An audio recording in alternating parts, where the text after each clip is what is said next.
Dear students, जैसा कि मैंने पहले भी आप लोगों को बताया है कि आप लोग इंग्लिश को पढ़ते समय, मेरे वीडियोस देखते समय अपने बुक को सामने खुला रखेंगे और जैसे जैसे मैं पढ़ता जाता हूँ लाइन बाय लाइन आप देखते जाएंगे तो बहुत अच्छे से समझ में आएगा, जब ज़रा सा भी आपको दिक्कत नहीं होगी। और मोबाइल पे जो बुक देख करके वीडियोज़ बनते हैं, पढ़ाए जाते हैं, उसमें कंसंट्रेशन आपका पूरा नहीं बनता है। और मेरी समझ से ये लगता है कि अगर आप मेरा वीडियो सिर्फ सुने ध्यान से और बुक सामने रखे रहेंगे तो आपको बहुत अच्छे से समझ में आएगा। वर्ड टू वर्ड एक एक सेंटेंस का अर्थ भी अच्छे से समझ में आएगा और मीनिंग भी समझ में आएगी और आप अच्छे से उसको आगे समझ सकते हो, कर सकते हो। तो आप लोग ज़्यादा से ज़्यादा वीडियो को देखो, एक बार में समझ में नहीं आता दोबारा तीबारा देखो और ज़्यादा से ज़्यादा अपने दोस्तों को भी इसको शेयर करो। अब हम लोग आज क्लास 10th क्या प्रोज का दूसरा chapter a letter to God पढ़ने वाले हैं, जिसको लिखा है जी.एल. फ्यूएंट्स ने। जी.एल. फ्यूएंट्स ने। लेटर टू गॉड का मतलब ईश्वर को पत्र। एक किसान है, उस किसान ने अपनी विषम परिस्थितियाँ में और एक अपनी समस्या के समाधान के लिए ईश्वर को खत लिखा, उसी की कहानी है। तो हम लोग अब स्टोरी पढ़ते हैं। The house, the only one in the entire valley, set on the crest of a low hill. The house, वह घर, यानी उसका घर जो था, the only one in the entire valley, वो पूरे घाटी में सिर्फ उसका एक और एक ही घर था। Set on the crest of a low hill, जो कि एक छोटी लो हिल, छोटी पहाड़ी के ऊपर स्थित था, जो कि एक छोटी पहाड़ी के ऊपर स्थित था और पूरी घाटी में केवल एक ही वह घर था। From his height one could see the river and the field of ripe corn dotted with the flowers that always promised a good harvest. From his height, उस ऊंचाई से, यानी जहाँ पे उसका घर था उस ऊंचाई से, वहाँ से one could see the river, कोई भी देख सकता था नदी को, and the field of ripe corn dotted with the flower, और पके हुए खेतों को देख सकता था, और पके हुए खेत जो कि फूलों से लदे हुए थे। डॉटेड मतलब विद्युत, जैसे कोई बहुत ज़्यादा बिंदु हो पड़ा हुआ, डॉट डॉट डॉट लगा हो, उस तरीके से फूल भरे खेतों को, पके हुए खेतों को, फसल को देख सकता था। यानी पकी हुई फसल को जो फूलों से लदी हुई थी उसको कोई भी देख सकता था, और वह पकी हुई फसल that always promised a good harvest, और जो वह पकी हुई फसल दिखाई पड़ रही थी वह सदैव एक अच्छी फसल की, अच्छी पैदावार की गारंटी देती थी, उसका वादा करती थी। The only thing the earth needed was a downpour और at least a shower. The only thing, केवल एक चीज, द अर्थ नीडेड, जिस धरती को जो जरूरत थी, आवश्यकता थी, यानी केवल एक चीज जिसकी धरती को आवश्यकता थी, वाज अ डाउनपोर, वह क्या था? वाज अ डाउनपोर, वह बारिश था, मतलब थोड़ी सी बारिश चाहिए थी। और एट लीस्ट अ शावर, या कम से कम, एट लीस्ट कम से कम, अ शावर मतलब एक पानी की हल्की फुहार, यानी कम, पहली बात तो एक बार पानी की चाहिए था, एक बरसात चाहिए था, या नहीं पानी की बरसात तो कम से कम एक बार हल्की सी पानी की फुहार भी चाहिए थी धरती को। Through out the morning Lencho, who knew his fields intimately, had done nothing else but seen the sky towards the northeast. Throughout the morning, सुबह से ही लेंचो, लेंचो जो वो किसान है, वो लेंचो सुबह से ही क्या कर रहा था? had done nothing else, कुछ और नहीं किया था, but seen the sky, केवल आकाश को देख रहा था, toward the northeast, उत्तर पूर्व की ओर। लेंचो सुबह से ही सिर्फ आकाश, उत्तर पूर्व आकाश की ओर देखने के सिवा कुछ और नहीं किया था, जो कि who knew his fields intimately, जो कि यानी लेंचो अपने खेतों को बहुत अच्छे से जानता था, बहुत घनिष्ठता से मतलब बहुत करीब से जानता था कि उसको इस समय पानी की आवश्यकता है। थोड़ा सा इसको पढ़ते समय ये बीच में सेंटेंस आ गया फ्रेज, इसको थोड़ा सा अगर हम लोग अलग करके पढ़ते हैं तो समझने में बहुत आसानी होगी। जो आपका कंप्लीट सेंटेंस है वो है through out the morning Lencho had done nothing else but seen the sky towards the north east. सुबह से ही लेंचो ने कुछ और नहीं किया था, बस केवल उत्तर पूर्व आकाश की ओर ही देखता रहा था। हु न्यू हिज फील्ड से इंटीमेटली, अब इसको पढ़ लेते हैं, जो कि अपने खेतों को बहुत अच्छे से जानता था। Now we are really going to get some water woman, अब वो अपनी पत्नी से बोलता है कि ये महिला, now we are really going to get some water, हम अब हम वास्तव में पानी पाने वाले हैं, मतलब बारिश होने वाली है, अब वास्तव में बारिश होने वाली है। The woman who was preparing supper replied, वह औरत जो कि खाना बना रही थी रात का, रिप्लाइड उसने उत्तर दिया, यस हाँ, गॉड्स विलिंग, ईश्वर की इच्छा, हाँ ईश्वर की इच्छा। उस महिला ने जो खाना पका रही थी शाम का, उसने जवाब दिया।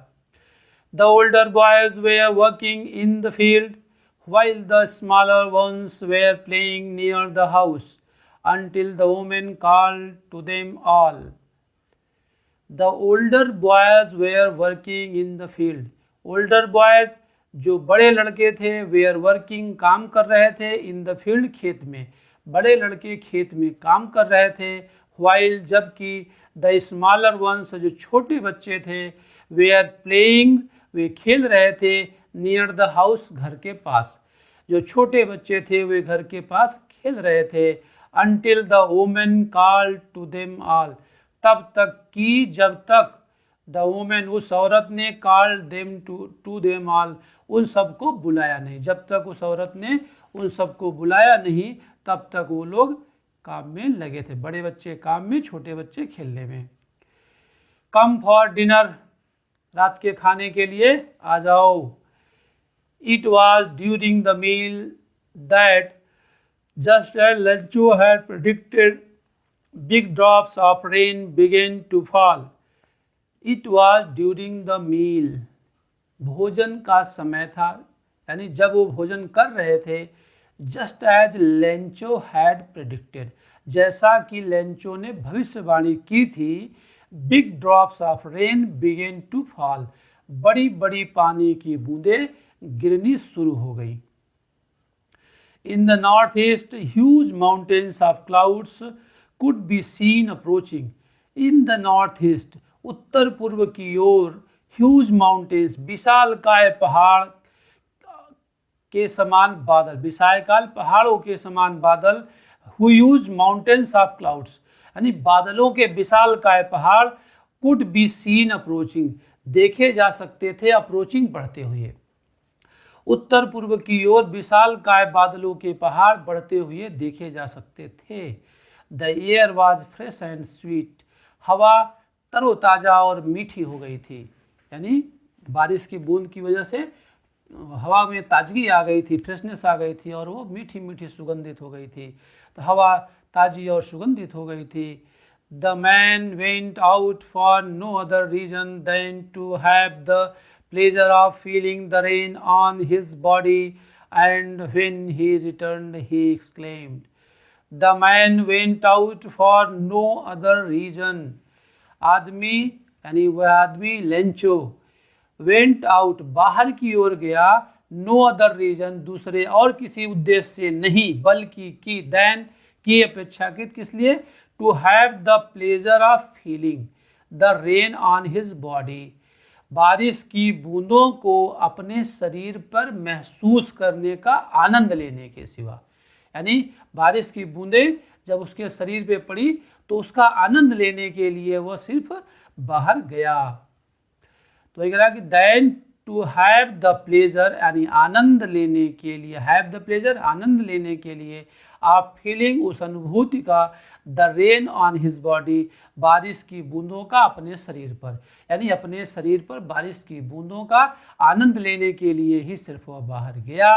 एंड व्हेन ही रिटर्न्ड, और जब वह वापस लौटा, ही एक्सक्लेम्ड, वह चीख पड़ा यानी खुशी से चीख पड़ा। These are not raindrops falling from the sky, they are new coins. These are not raindrops, ये पानी की बूंदें नहीं हैं, falling from the sky, जो आसमान से गिर रही हैं। ये आसमान से गिर रही पानी की बूंदें नहीं हैं। They are new coins, वे नए सिक्के हैं। The big drops are 10 cent pieces and the little ones are 5s. The big drops are 10 cent pieces, जो बड़ी बड़ी पानी की बूंदें हैं वे 10 सेंट के सिक्के के समान हैं, और जो छोटी पानी की बूंदें हैं वो 5 सेंट के सिक्के हैं। इस प्रकार लेंचो कह रहा था, उसने अपने भाव व्यक्त किए कि पानी की बूंदें सिक्कों के समान हैं। With a satisfied expression, he regarded the field of ripe corn with its flower draped in a curtain of rain. With a satisfied expression यानी संतोषजनक अभिव्यक्ति के साथ, he regarded the field of ripe corn with flowers, उसने ऐसा ध्यान से देखा यानी अनुमान लगाया किस चीज का? The field of ripe corn with its flower, पकी हुई फसल यानी फूलों से लदी हुई पकी हुई फसल के बारे में उसने अनुमान लगाया। क्या अनुमान लगाया? Draped in a curtain of rain, कि वह सभी बारिश रूपी पर्दे से ढक गई हैं, यानी बारिश से पूरा कवर हो गया है। उसकी पूरी पकी हुई फसल, फूलों से लदी हुई पकी हुई फसल, वो बारिश की बूंदों से, उसके पर्दे रूप से यानी बारिश की बूंदों रूपी पर्दों से वो पूरी तरह से ढक गई हैं। But suddenly a strong wind began to blow, and along with the rain, very large hailstones began to fall. But suddenly a strong wind began to blow. लेकिन अचानक बहुत तेज हवा बहने लगी, and along with the rain, और हवा के साथ very large hailstones began to fall. बड़े बड़े ओले गिरने शुरू हो गए। हेलस्टोन्स, ओले, बिगेन टू फॉल, गिरने शुरू हो गए, यानी हवा के साथ वो बड़े बड़े ओले गिरने शुरू हो गए। But suddenly a strong wind began to blow, अचानक बहुत तेज हवा बहने लगी, and along with the rain, और बारिश के साथ very large hailstones began to fall, बहुत बड़े बड़े ओले गिरने लगे। These truly did resemble new silver coins, और ये जो ओले गिर रहे थे ये वास्तव में सिल्वर के यानी चांदी के सिक्कों के समान थे। ये जो ओले गिर रहे थे यानी बर्फ के, जो बर्फबारी हो रही थी, बर्फ के पत्थर गिर रहे थे, वो वास्तव में सिल्वर के, चांदी के सिक्कों के समान दिखाई पड़ रहे थे। The boys exposing themselves to the rain ran out to collect the frozen pearls. The boys, लड़के, exposing themselves, अपने आप को उघेल करके यानी कपड़े उतार करके, to the rain यानी कपड़े, पानी में, बारिश में जा करके, अपने आप को, स्वयं को बारिश में ठेल करके, कपड़े उतार करके, ran out to collect the frozen pearls, way ran out, बाहर की तरफ कूद पड़े, दौड़ गए, किस लिए?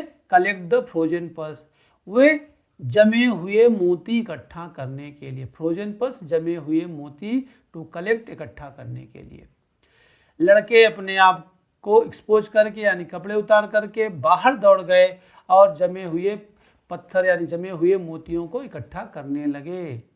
रैन out to collect the frozen pearls, वे बाहर को दौड़े जमे हुए मोती इकट्ठा करने के लिए।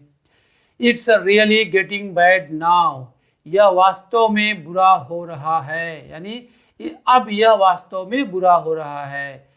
एक्सक्लेम्ड द मैन, वह आदमी चीखा। वह आदमी कौन? लेंचो।